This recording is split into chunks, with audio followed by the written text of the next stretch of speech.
Gold buyers, మీ కష్టాల్లో నమ్మకమైన మీ ఆత్మీయ నేస్తం.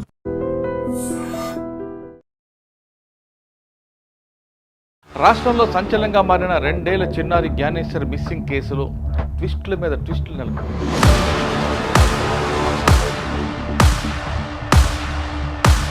మంగళవారం మధ్యాహ్నం జ్ఞానేశ్వరి నివాసానికి కాస్త దూరంలో 2 బొమ్మలు ఉండడంతో అనేక చర్చలకు దారితీసింది.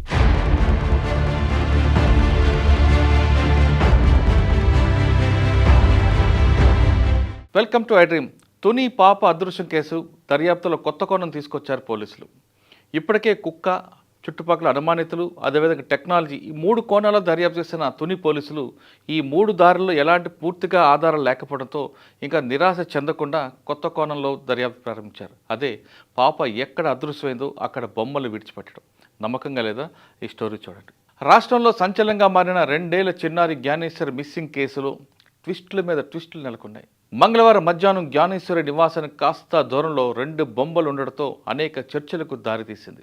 ఇలాంటి తరంలో పెద్దాపురం డివిజన్ డిఎస్పీ తిలక్ మాట్లాడుతూ, కాకినాడ ఎస్పీ గారు బిందు మాధవ్ గారి ఆదేశాల మేరకు బొమ్మలను తెచ్చామని ఆయన చెప్పారు. ఆయన ఏమన్నారో ఒకసారి విందాం. ఈ నెల 6వ తారీఖున తుని రోడ్ల మండలం దొండవాక హ్యామ్లెట్ సిహెచ్ అగ్రవారం గ్రామ పరిధిలో ఉన్న ఈ తోటలో మిస్ అయినటువంటి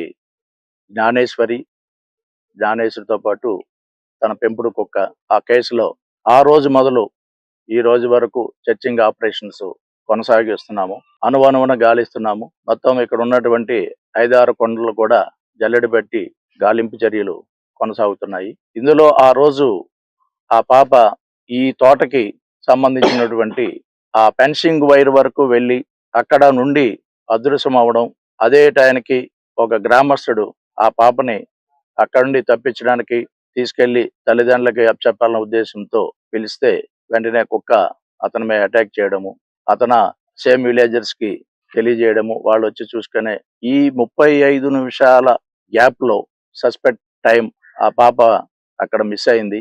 దానిపై మొదటి నుండి మా గాలింపు చర్యలు దీనికి ఆనుకున్నటువంటి కొండపైన కోంబింగ్ చేయించాం, సెర్చ్ ఆపరేషన్స్, అలాగే ఎన్ రూట్ లో ఉన్నటువంటి సీసీ కెమెరాలు చెక్ చేయించాం. ఆటో యూనియన్లు, వ్యాన్ యూనియన్ వాళ్ళతో కూడా వాళ్ళకి ఆ రోజు బై ఛాన్స్ ఎవరైనా ఆ పాపని తీసుకొని ఆటోలో కానీ, బస్సులో కానీ, వ్యాన్లో కానీ, 2 వీలర్ ఎవరైనా తీసుకెళ్ళిన అవకాశాలు ఉన్నాయేమో అవి కూడా వెరిఫై చేశాము. అలాగే దీంతో పాటు టెక్నికల్ ఎవిడెన్స్ కోసం కాకినాడ ఎస్పీ బిందు మాధవ్ ఐపీఎస్ వారు ఆదేశాల మేరకు వారు పంపించినటువంటి QRT teams, dog squads, SDRF, NDRF teams తోని, అలాగే టెక్నికల్ గా ఇక్కడ టవర్ డంపు ఓపెన్ చేశాము.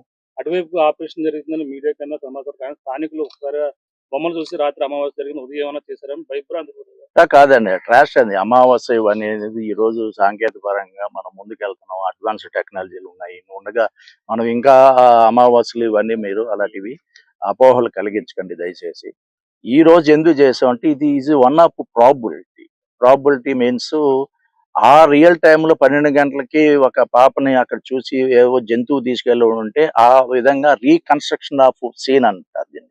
రీకన్స్ట్రక్షన్ ఒక డాల్ని పెట్టి దాంట్లో ఫ్లష్ పెట్టి ఆ వాసనకి, ఆ స్మెల్కి పైనుండి జంతువు వచ్చి తీసుకెళ్తే ఆ వెళ్తే ఎన్ రూట్ లో ఉన్నటువంటి కెమెరాలో క్యాప్చర్ చేస్తాయి.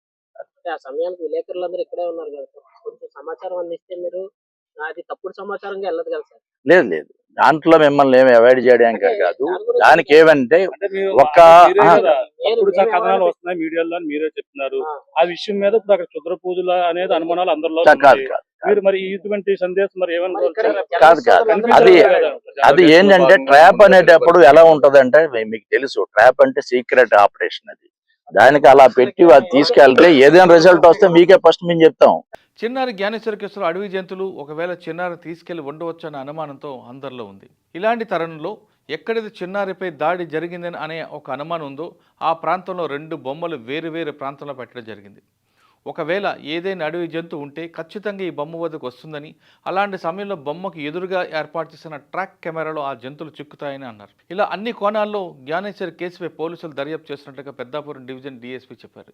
ఈ విషయంలో మీడియా కాస్త సహకరించాలని, లేనిపోయిన కథనాలు ప్రచురించి కేసును పక్కదో పట్టించే విధంగా ఉండకూడదన్నారు. ఎవరైతే తప్పుడు కథనాలు ప్రచారిస్తారో వాళ్ళపై లీగల్ ప్రొసీడ్ అయి క్రిమినల్ కేసు బుక్ చేయడం జరుగుతుందని డీఎస్పీ హెచ్చరించారు.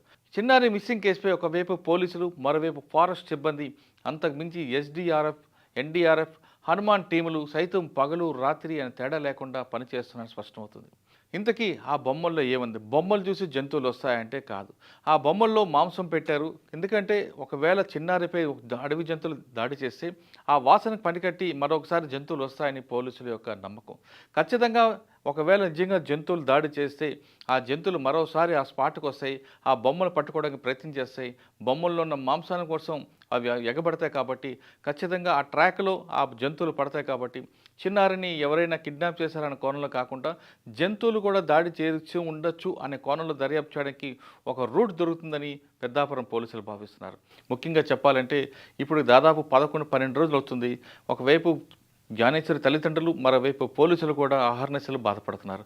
అంటే తల్లిదండ్రులు బాధపడడంతో పాటు పోలీసులు కూడా ఇంత ఎఫర్ట్ పెట్టిన తర్వాత ఒక మిస్సింగ్ కేసుని ట్రాక్ చేయలేకపోతున్నామని కాకినాడ ఎస్పీ పర్సనల్గా తీసుకొని ఆయన స్పాట్ విజిట్ చేశారు. విజిట్ చేయడం కాకుండా టెక్నాలజీతో పాటు మిగతా అన్ని కోణాలు కూడా చూడాలని ఆయన ప్రొసీడ్ అవుతున్నారు. దీన్ని కేవలం కాకినాడ పోలీసులు కాకుండా ఆంధ్రప్రదేశ్ ప్రభుత్వం కూడా ప్రెస్టేజ్గా తీసుకుంది. కాబట్టి ఫారెస్ట్ డిపార్ట్మెంట్, అదేవిధంగా పోలీస్ డిపార్ట్మెంట్, అంతేకాకుండా వేరే డిపార్ట్మెంట్స్ కూడా ఇన్వాల్వ్ చేసి ఆ పాప మిస్సింగ్ కేసును ట్రాక్ చేయాలని పోలీసులు చాలా కృషి చేస్తున్నారు. దీనికి ఎప్పటికెప్పుడు ఏలూరు రేంజ్ డీఐజీ గారు మానిటరింగ్ చేస్తూ పాప మీద ఎక్కువ ఫోకస్ చేసి చూస్తున్నారు.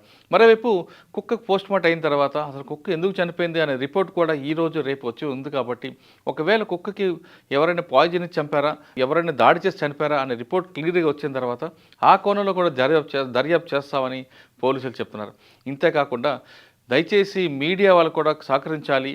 వాళ్ళకు ఊహించుకొని రకరకాల కథనాలు ఇచ్చి కేసును పక్కదో పట్టే విధంగా ప్రయత్నిస్తున్నారు. కాబట్టి దీనివల్ల పాపకి నష్టం జరుగుతుంది. ఎందుకంటే ఆ పాప ఒకవేళ నిజంగా ఎవరో కిడ్నాప్ చేతిలో ఉంటే ఈ కథనాలు చూసి వాళ్ళు చంపేసే అవకాశం ఉంటుంది. కాబట్టి దయచేసి కథనాలు తప్పకుండా తప్పు కథనాలు వేయద్దు.